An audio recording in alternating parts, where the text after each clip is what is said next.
With that he entered the well-constructed palace, strode through the halls and joined the proud suitors. But the dark shadow of death closed down on Argus's eyes, the instant he saw Odysseus 20 years away. Now Prince Telemachus, first by far to note the swineherd coming down the hall, nodded briskly, called, and waved him on. Eumaeus, glancing about, picked up a handy stool where the carver always sat, slicing meat for the suitors feasting through the house. He took and put it beside the prince's table, facing him, straddled it himself, as a steward set a plate of meat before the man, and served him bread from trays. Right behind him came Odysseus, into his own house, looking for all the world like an old and broken beggar, hunched on a stick, his body wrapped in shameful rags. Just in the doorway, just at the ashwood threshold, there he settled down.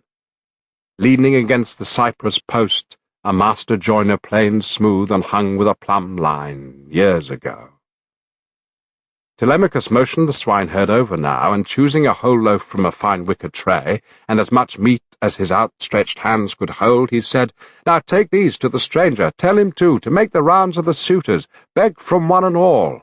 Bashfulness for a man in need is no great friend." And Eumaeus did his bidding, went straight up to the guest and winged a greeting. "Here, stranger, Prince Telemachus sends you these, and tells you, too, to make the rounds of the suitors, beg from one and all. Bashfulness for a beggar, he says, is no great friend." "Powerful Zeus," the crafty king responded, "grant that your prince be blessed among mankind, and all his heart's desires." Taking the food in both hands, setting it down, spread out on his filthy sack before his feet, the beggar fell to his meal, as the singer raised a song throughout the house. Once he'd supped, and the stirring bard had closed, the suitors broke into uproar down along the hall.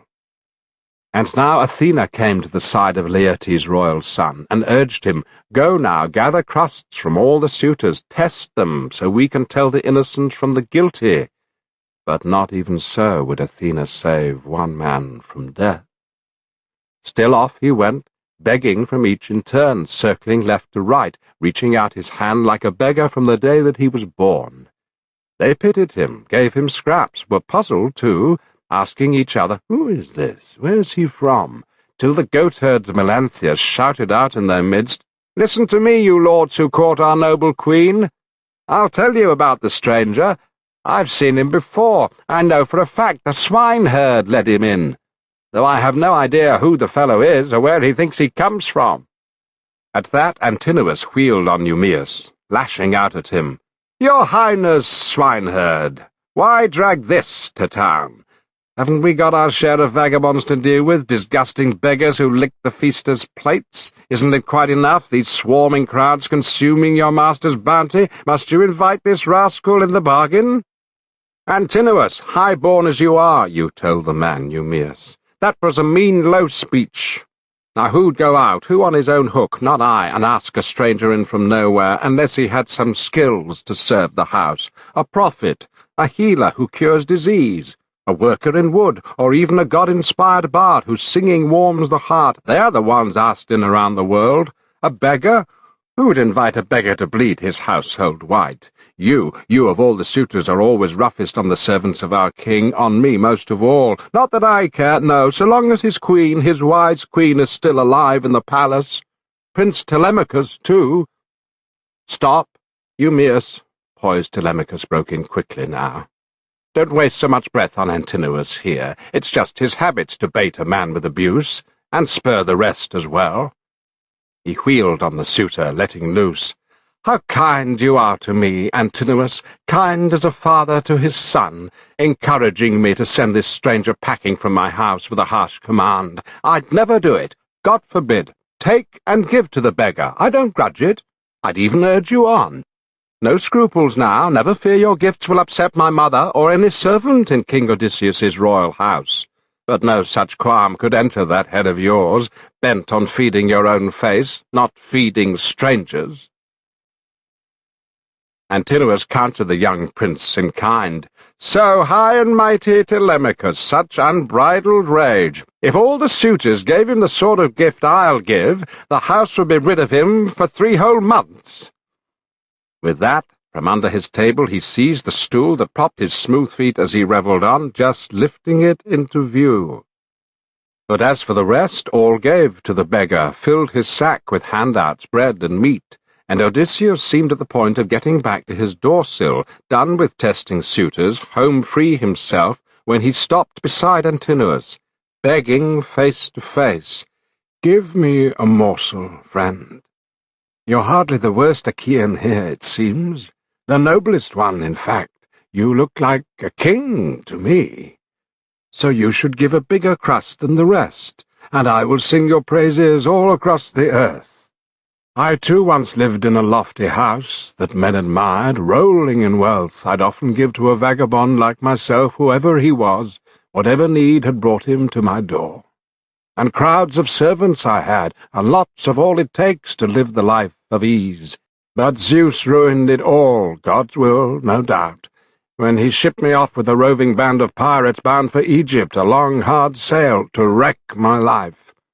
There in the Nile Delta I moored our ships of war. God knows I ordered my trusty crews to stand by just where they were and guard the anchored fleet, and I sent a patrol to scout things out from higher ground.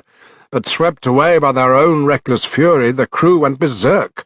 They promptly began to plunder the lush Egyptian farms, dragged off the women and children, killed the men. Outcries reached the city in no time. Stirred by shouts, the entire town came streaming down at the break of day, filling the river plain with chariots, ranks of infantry, and the gleam of bronze. Zeus, who loves the lightning, flung down murderous panic on all my men-at-arms. No one dared to stand his ground and fight. Disaster ringed us round from every quarter. Droves of my men they hacked down with swords, led off the rest alive to labour for them as slaves. Myself, they passed me on to a stranger come their way to ship me to Cyprus. Iosis's son, Demeter it was, who ruled Cyprus then with an iron fist, and from there I sailed to Ithaca just as you see me now, ground down by pain and sorrow. Good God Almighty! Antinous cut the beggar short. What spirit brought this pest to plague our feast? Back off into the open, clear of my table, or you'll soon land in an Egypt. Cyprus to break your heart. What a brazen, shameless beggar! Scrounging food from each man in turn, and look at their handouts, reckless, never a qualm, no holding back, not when making free with the next man's goods. Each one's got plenty here. Pity, pity, the wry Odysseus countered, drawing away.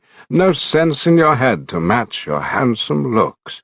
You'd grudge your servant a pinch of salt from your own larder, you who lounge at the next man's board, but lack the heart to tear a crust of bread and hand it on to me, though there's God's plenty here. Boiling over, Antinous gave him a scathing look and let fly. Now you won't get out of the hall unscarred, I swear, not after such a filthy string of insults. With that he seized the stool and hurled it. Square in the back it struck Odysseus, just under the right shoulder, but he stood up against it, steady as a rock, unstaggered by Antinous's blow, just shook his head, silent, his mind churning with thoughts of bloody work. Back he went to the door-sill, crouched, and setting down, his sack about to burst, he faced the suitors, saying, "Hear me out, you lords, who court the noble queen. I must say what the heart inside me urges. There's nothing to groan about, no hurt when a man takes a blow as he fights to save his own possessions, cattle or shining flocks. But Antinous struck me all because of my good-for-nothing belly. That curse that makes such pain for us poor men. But if beggars have their gods and furies too, let Antinous meet his death before he meets his bride." "Enough, stranger," Antinous volleyed back. "Sit there and eat in peace, or go get lost, or else, for the way you talk, these young men will hale you up and down the hall by your hands or feet until you're skinned alive." Naked threats, but the rest were outraged, even those brash suitors. One would say to another, "Look, Antinous, that was a crime, to strike the luckless beggar. Your fate is sealed if he's some god from the blue. and the gods do take on the look of strangers dropping in from abroad, disguised in every way as they roam and haunt our cities, watching over us. All our foul play, all our fair play, too. So they warned, but Antinous paid no heed, and the anguish welled up in Telemachus's breast for the blow his father took.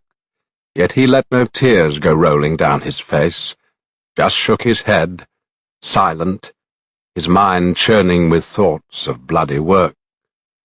But then, when cautious Queen Penelope heard how Antinous struck the stranger there in the halls, she cried out with her serving women round her, "May Apollo the archer strike you just as hard!"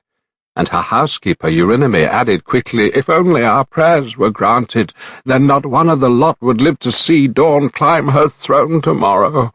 "Dear old woman," alert Penelope replied, "they're all hateful, plotting their vicious plots. But Antinous is the worst of all, he's Black Death itself. Here's this luckless stranger wandering down the halls and begging scraps, hard-pressed by need. And the rest all give the man his fill of food. But that one gives him a footstool hurled at his right shoulder, hits his back.